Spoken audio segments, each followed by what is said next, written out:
Greetings and salutations, my dear audience. This is Joe St. Egg Benedictus just coming at you with a video on some old vintage books that I found deep within the storage space of our church library. We've been cleaning that library for the last month and found these old books from the mid-19th to late 19th century. Thought you'd like to go through them with me.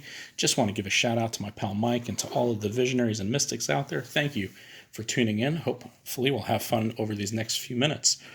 The first book we have here is Heavenly Places by Anna Downey. From my research, this Anna Downey was a revivalist. This is published in 1890. There are these little cards that the librarians over the years have put in them. And this is a book of essays based on the revivals from Anna Downey.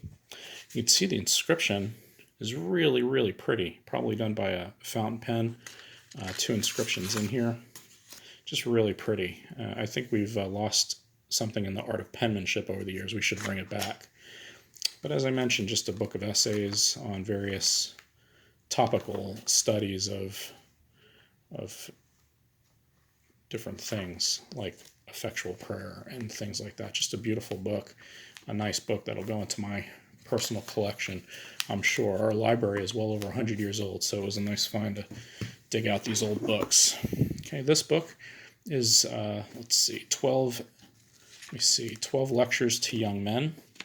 It is by Henry Ward Beecher, the old preacher in New England. Date is 1879. Okay. Also on the card there from our librarians. And this is just also a variety of essays on different virtues for young men, like gambling, or, let me see here, The Strange Woman. Don't be enticed by The Strange Woman.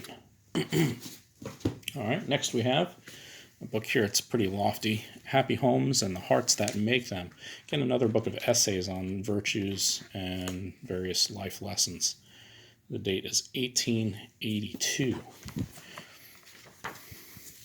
Has a beautiful presentation page here, but is not signed. I believe there's a inscription here to a previous owner, but different essays on a variety of life lessons, the value of discipline, genius in business. So kind of a tome of how to live in the mid-19th century. A beautiful book. It even gives you these kind of snapshots into the life of 19th century life. You see the workers out there in the background and this gentleman on his knees writing something to his child with the beautiful background of a old Victorian mid-19th century home. I don't see any other illustrations, but it's a pretty nice book, I think. All right, next we have a short history of the Reformation. I know there are some Reformation fans out there. This is by John Hurst. By the way, if you know anything about these books, comment below. If you desire to have any of these books, email me. We are giving them away for donations since we're renovating our library. Date is 1884. This on the Reformation.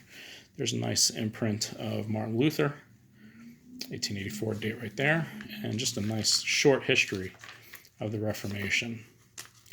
Actually, I may end up giving this to a Lutheran friend of mine down the street. But if you really want it, let me know. Okay, next we have, this is a beautiful book, one I'm going to put in my personal collection. Jesus on the Holy Mount. This is actually a book on the Transfiguration, essays on the Transfiguration, dated 1869. The inscription has 1891. Another inscription dated 1882 to someone from a pastor or minister, 1869 by the American Tract Society. This is just a really beautiful book. If you look at the font type on the chapters, you can see just the calligraphy and the artistry of each book, and the font is just really beautiful. It's in good shape, and it also has that gilded edging. Really nice gilded edging, still intact. This is on the Transfiguration, just a wonderful book. Next we have John Woolman, The Study for Young Men, another book of essays on virtues for young men, and various, Bible studies.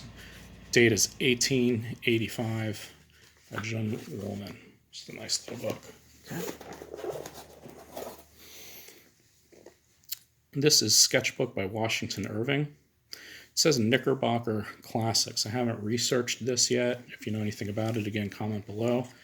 There's no date or publication date. There's an inscription, but no date. The librarians could not figure out the date as well. But it is a collection of short stories by the journalist author from New England who wrote The Headless Horseman, I believe, including Rip Van Winkle in here, The Christmas Dinner, The Legend of Sleepy Hollow. There you go. It's right there, which is a wonderful story and very humorous if you're into early, that would be considered Gothic literature. Just very, very nice story. Wonderful storytelling by Washington Irving. I recommend you read it. We also have here, next, Historical Evidence by Raw Linson. This is a book that is, published in 1860.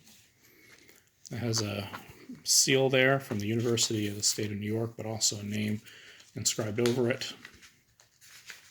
And this is a book giving historical proofs of the truth of Scripture.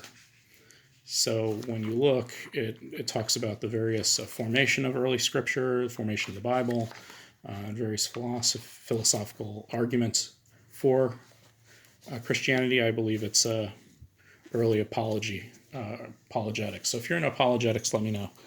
You're more than welcome to. So let me know if you want that. Old Faiths and New Facts by, William Kinsley. This is an interesting book. It was published in 1907, if I remember. 1907. Oh, I'm sorry, 1896. It was inscribed 1907, 1896. This is a book about the marriage between science and Christianity or religion. And you have to recall that in the late 19th century, there was a war going on between the evolution and creation debate and the splintering of Christian communities surrounding science and its place in Christian and religious life. And so this book is a result of that. I think a great artifact that is a testimony to that era in history. This is Ivanhoe by Sir Walter Scott. Don't know anything about Sir Walter Scott. I just know this book is falling apart in my hands, so I can't really manhandle it. There is no date on it, as far as I see, but it is a very old copy. See, the font type is really, really small, but just a lot of personality, beautiful typography or calligraphy there. Just a wonderful book. If you know anything about it, comment below. Make sure you like the video and subscribe. Next book is William Wythe, Pulpit Germs. This was once the property of Reverend H.C. Stringfellow of Tampa, Florida, and this was published in 1869. Basically, this is a book of sermon outlines. So it has a reference, and then it gives a possible sermon outline. So it's supposed to germinate and inspire your preaching if you need that kind of help. All right, lastly, we have a book by Charles Dickens, Little Dorrit. Now, this holds a lot of mystery. First of all, the cover's falling off.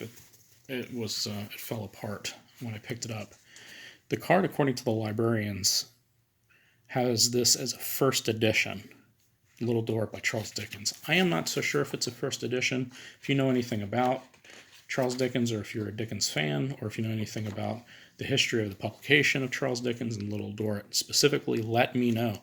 I tried to look up this edition by Thomas Crowell and Company, publisher, but most of the first editions are out of England, so I'm really not sure if it's a tried and true first edition. I do know it's a beautiful book. It is illustrated. Let me get to an illustration. Just a really, really nice book. If you're a Dickens collector, let me know.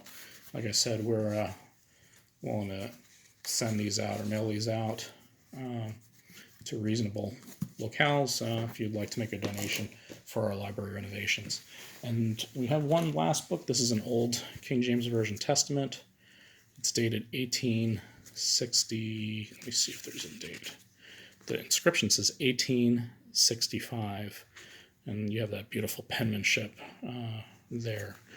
Just an old New Testament, King James Version. I like how it has the frame around the letters there. It just has a lot of personality. Well, thank you for joining me. I hope you enjoyed these vintage books, and I'll catch you later.